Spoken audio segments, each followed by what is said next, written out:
munaasabaddan iyo lagu soo dhaweynayay islaam axmed cali kamadiid oo dhawaan beesha cali maxamed oo kamid ah beelaha soomaaliyeed ay u doorteen islaamka guud ee beesha ayaa maanta waxaa lagu qabtay magaalada muqdisho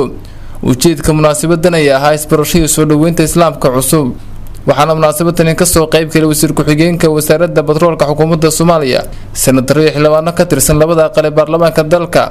ugaaska guud ee beelaha sidee wax garad cuqaar dhalinyaro iyo marti sharaf kale ugu horeeyay waxa ujeedka munaasabada faahfaahin ka bixiyay Bare Xuseen Aadan kulankan maanta wuxuu ku saabsan yahay beesha Cali Maxamed oo loo duubahayo islaam Ahmed Ali Gamandid ayuu ku saabsan yahay kulankan wasiir ku-xigeenka wasaaradda batroolka xukuumadda Soomaaliya Maxamed Cabdiqaadir Haliil gudoomiye ku-xigeenka labaad ee golaha aqalka sare ee dalka Muulid Xuseen Guhaad iyo senator Cabdiwaahid Cilmi Koonjeex oo munaasabada ka hadlaya si wada jir u soo dhaweeyay islaamka cusub beesha Cali Maxamed islaamka halkan lagu soo dhaweynayo ilaahay wuxuu rajaynaynaa inuu u fududeeyo waajibaadkiisa qaran oo khaasatan midka dhaqan oo gudan doono wax kale oo laga rabana ma jiraan dhaqankii islaamka ku garab istaagi jireen ambiyada baa laga rabaa wax kale laga rabo inta ka soo koob xafladan muraadkeeda wuxuu ahaa oo aan rabaa warkayga inaan ku soo koobo islaam Ahmed Ali Gamandid oo nin aqoon-yahana caleema saarkan ka sokow aan aqoon fiican u leeyahay kana mid ah dhalinyarada Soomaaliyeed ama hoggaanka Soomaaliyeed ee sida wanaagsan ula shaqeynaya bulshada maanta haddii loo gartay oo la soo xulay sida uu cadeeyay asaasihii nabadda beesha Cali Maxamed ama guud ahaan beesha reersade hormuudka ah yaa nawadi kara haddii lagu keenay waxaan leeyahay sida wasaaradda u aqbashay ayaan ka siyaasiin ahaan ka dawlad ahaan u aqbalayna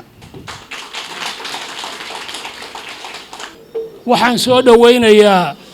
islaamka iyo odaga la magacaabay oo aan ka marxaati furayo si mug leh oo miisaan leh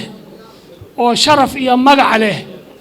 oo odaynimadii burburka socotay ka duwan oo qaangaar ah hawshaasu inay ku dhacday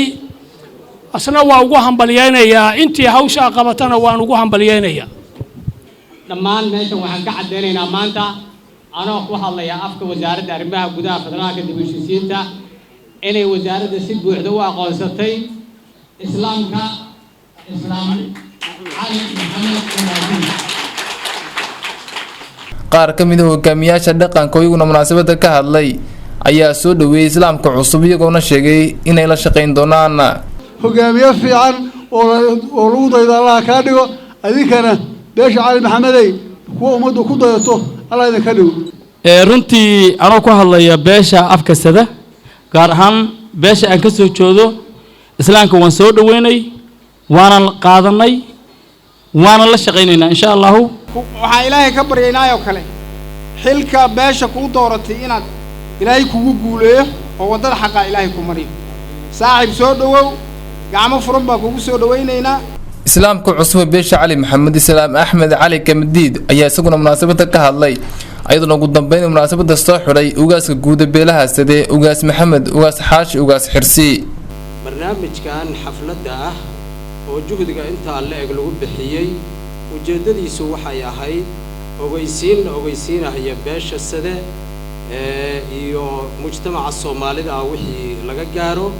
in ay ogeysiiyaan in aan ku soo biiray saaxada dhaqanka gaar ahaan la ii doortay beesha Cali Maxamed oo ka mid ah beesha sidee hoggaankeeda in la ii doortay arintaas anugu ma loo bingarayn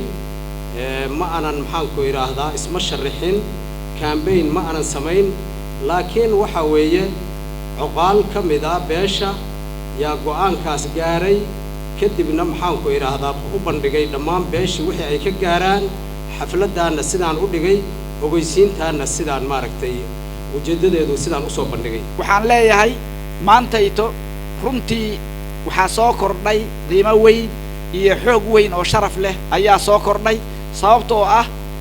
cidda waxaa loo baahan yahay hadda haddaan ka soo qaado cali maxamed ama lafaha kaleeto oo marixaan haddayna ciddu aynaan lahayn duq guud aynaan lahayn waxaa la noqonahayaa farasiman baa la noqonahayaa arrintaasna waxaa hallaabahayo hoggaanka iyo midnimada ayaa hallaabaysa isgarabyaaca ayaa waxa laynahayo maantaytana beesha cali maxamed hawshaasay u soo diyaarisay aad iyo aad baan ugu ammaanahayaa aad iyo aad baanan ugu mahadcelinahayaa ugaas maxamed ugaas xaashi ugaas xirsi maxamed cabdi biriye dalka TV muqdisho.